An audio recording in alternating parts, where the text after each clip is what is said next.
رسول اللہ میں نے یہ دل میں سوچا کہ یہ جب پیدا ہوا تھا نا سب سے زیادہ خوش میں تھا، اس کی ماں سے بھی زیادہ میں ہی خوش تھا۔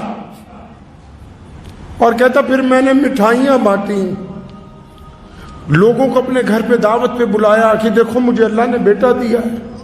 السلام علیکم اور دوستو، پھر اس کہنے بیان لگا کو کہ پورا جب ضرور یہ سنیں چند مہینے کا تھا یہ ان کے یہ متعلق ساری بیان رات ہے، تو اس سوتا بیان نہیں کو تھا، لازمی سنیں اس اور کی ماں تھک جاتی ویڈیو کو تھی، شیئر میں ضرور کندھے کریں۔ پہ لگا کے چلیے اس کو سنتے ہیں اس پھرتا۔ بیان کو۔ یہ جو بچہ شکایت لے کے آیا رسول اللہ کے پاس اپنے والد کی، فرمایا یا رسول اللہ میں تو ساری رات اس کو اپنے کندھے سے اپنی چھاتی سے لگا کے اگر میرے قدم رکتے تھے یہ رونے لگتا تھا، میں پھر چلنے لگتا۔ اللہ اکبر۔ ایک شخص گیا پیارے نبی صلی اللہ علیہ وسلم کے پاس، شکایت کر دی جا کے یا رسول اللہ میرا باپ جو ہے نا میری غیر موجودگی میں میرے کمرے میں جا کے میرے سامان چھیڑ دیتا ہے۔ باپ اولڈ ہو گئے نا، مطلب وہ دکیانوس ہو گئے آج کی اولاد کے نزدیک۔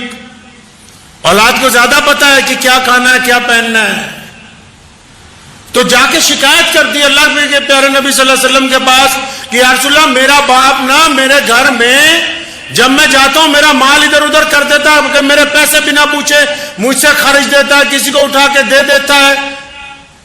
تو قانون تو دنیا کو یہی کہتا ہے کہ وراثت میں سے جو ملے سو ملے، جو خود کمایا ہو اس میں کسی کا دخل نہیں ہے۔ اللہ کے نبی علیہ السلام نے اس کی بات جب سنی تو ایک صحابی کو بھیجا کہ فلاں شخص کو بلا کے لاؤ جس کا بیٹا شکایت کے لیے آیا ہے۔ اب وہ بندہ گیا، اس نے جا کے اس بندے کو کہا کہ تیرے بیٹے نے اللہ کے نبی علیہ السلام کے پاس تیری شکایت کر دی ہے، چل تجھے بلا رہے ہیں۔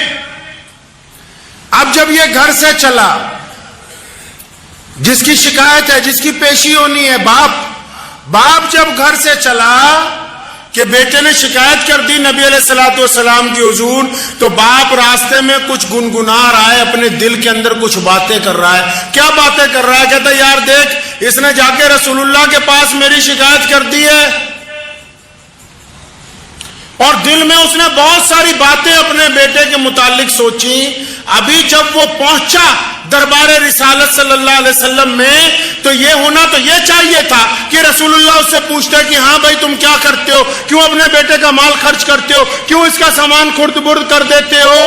اس سے پہلے جبریل آ گئے اور رسول اللہ کو کہا کہ پیارے کریم رسول اللہ فرماتے ہیں کہ یہ جو بندہ آ گیا یہ سارے رستے اپنے بیٹے کے متعلق شعر پڑھتا آیا ہے جو زبان تک نہیں لایا، دل میں تھے، دماغ میں تھے، ذہن میں تھے، باقی باتیں بعد میں ہوں گی۔ اس کو کہیے کہ جو راستے میں جو شعر تو لکھتا آیا، جو اپنے دل میں کرتا آیا، پہلے وہ تو سنا، اگلا قصہ بعد میں ہوگا۔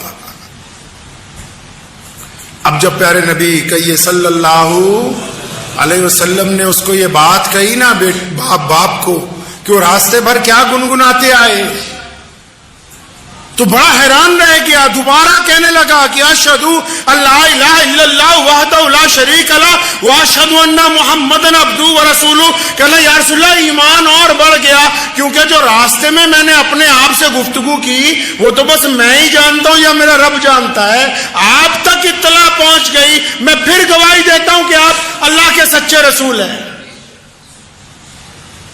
تو نبی علیہ السلام نے اسے کہا کہ اچھا بتاؤ تو صحیح تم راستے بھر کیا باتیں کرتے آئے۔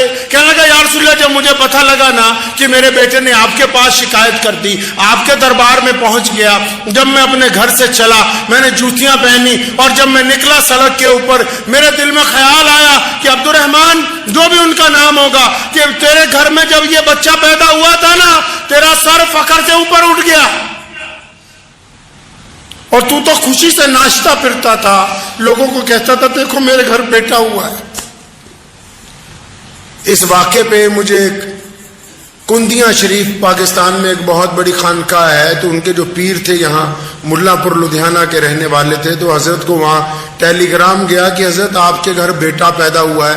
مجلس لگی ہوئی تھی، مریدوں کو پتہ لگا سن 46 کے قریب کی بات ہے تو زارو قطار رونے لگے. لوگوں نے پوچھا حضرت خوشی کی بات ہے. فرمایا خوشی تو اس بات کی ہے نا کہ اللہ نے بیٹا دیا. ڈرتا اس بات سے ہوں کہ بڑا ہو کے کہیں میری بدنامی کا باعث نہ بن جائے, اللہ اس کا مقدر اچھا کر دے. تو وہ شخص نبی علیہ الصلوۃ والسلام کے سامنے کھڑا ہے اور نبی علیہ الصلوۃ والسلام کو جبریل علیہ السلام نے پہلے سے ہی بتا دیا. کہنے لگا یا رسول اللہ میں نے یہ دل میں سوچا کہ یہ جب پیدا ہوا تھا نا سب سے زیادہ خوش میں تھا, اس کی ماں سے بھی زیادہ میں ہی خوش تھا. اور کہتا پھر میں نے مٹھائیاں بانٹی, لوگوں کو اپنے گھر پہ دعوت پہ بلایا کہ دیکھو مجھے اللہ نے بیٹا دیا ہے. اور پھر کہنے لگا کہ جب یہ چند مہینے کا تھا یہ ساری رات سوتا نہیں تھا, اس کی ماں تھک جاتی تھی میں کندھے پہ لگا کے اس کو پھرتا تھا.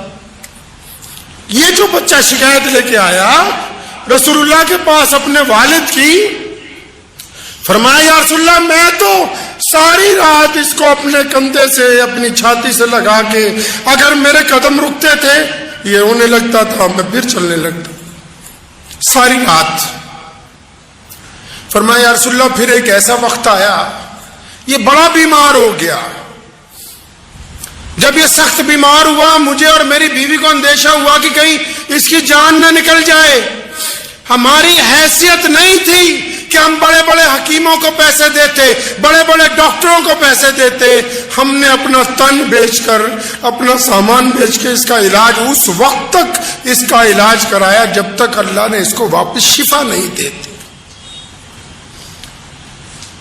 نبی علیہ السلام اس کی باتیں سن رہے ہیں تو آپ صلی اللہ علیہ وسلم زارو قطار رو رہے ہیں. وہ بوڑھا آدمی اپنی داستان بیان کر رہا ہے کہ یا رسول اللہ یہ اچھے کپڑے پہننا چاہتا تھا اور اتنے پیسے ہی نہیں تھے کہ ہم سب گھر والے اچھے کپڑے پہنے, تو میں اور اس کی والدہ ہم پرانے کپڑے پہنتے تھے, اپنے بچے کو نئے کپڑے لاتے تھے. اور پھر اس نے کہا کہ یا رسول اللہ اس کو ہم نے پڑھنے کے لیے بھیجا. جہاں ہم مزدوری کرتے تھے وہ لوگ تانے دیتے تھے کہاں ادھر ادھر چلا جاتا تھا.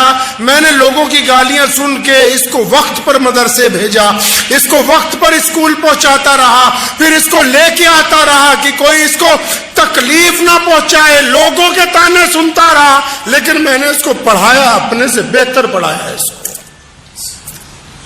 یا رسول اللہ میں جوان تھا.